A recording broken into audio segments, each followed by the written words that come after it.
All these levels we know, we take the oneness and we bring it back into form, and we merely become instruments of the transmission of spirit into matter. And the world is the way it is. You live with the paradox that it is all perfect, and at the same moment it all stinks. On one plane it's all perfect, it's just law manifesting. It is the beauty of God in form, all of it. The dissonance and the consonance. And at another level, there is suffering, and what are you going to do about it?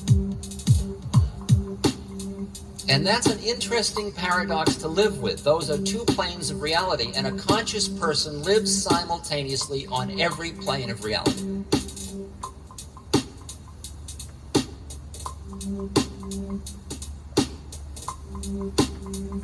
And so finally, you understand that as an incarnate, you are on earth, and as you become more aware, the only acts you can do are those acts which relieve suffering.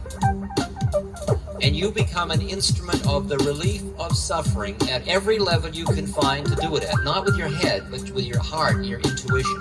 And at the same moment, you understand that it's all perfect, including your part as that which relieves suffering and the suffering.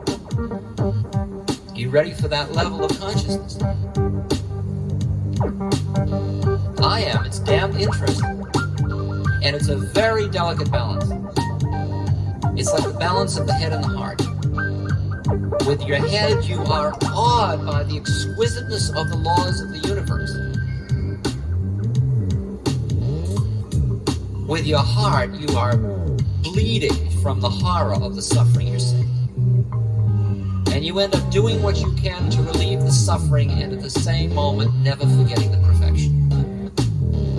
Meaning never getting caught in the drama of polarities, of good and evil, of suffering, of happiness, pleasure and pain, loss and gain, fame and shame, dark and light, positive, negative.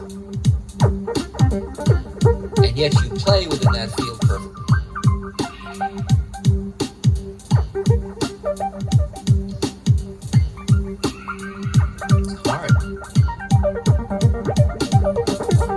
It's hard because there's a tendency to cling to one or the other.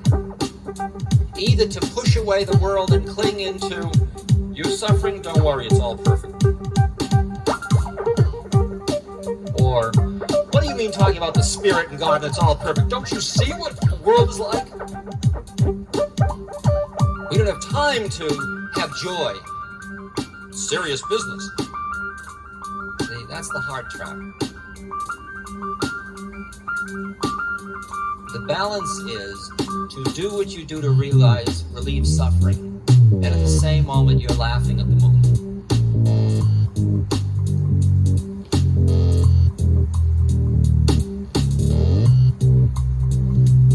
You oppose somebody, but at the same moment they are your lover. And as the Dalai Lama said, I think I learned so much from my enemies about myself.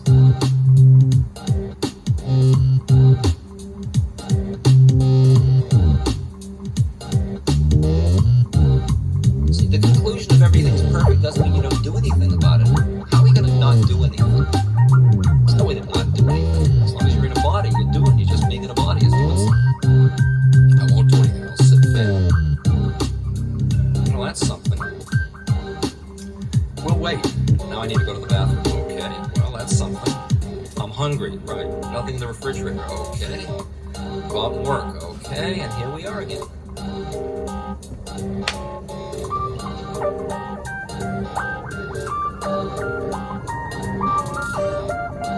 In truth, there is nothing to do and there is nobody to do it. In relative truth, there is lots to do and there are plenty of us to do it. And we should get on with it. And in relative truth, you get on with it. And as Don Juan says to that jerk who writes about him, he says, you look as if you huff and puff and act as if it is real, but at the same moment you know that it is not. Which is the same thing Hermann Hesse said as Leo to H.H. in Journey to the East. When he said, H.H. says, you don't mean to say life's just a game. And Leo says, that's exactly what I mean. A beautiful game.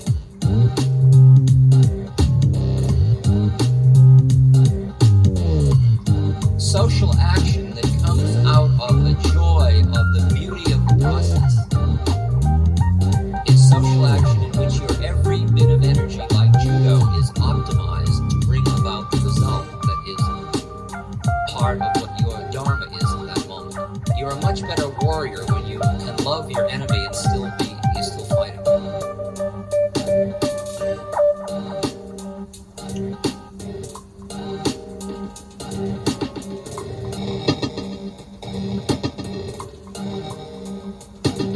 When you play tennis, you compete with your partner, but you collaborate to compete.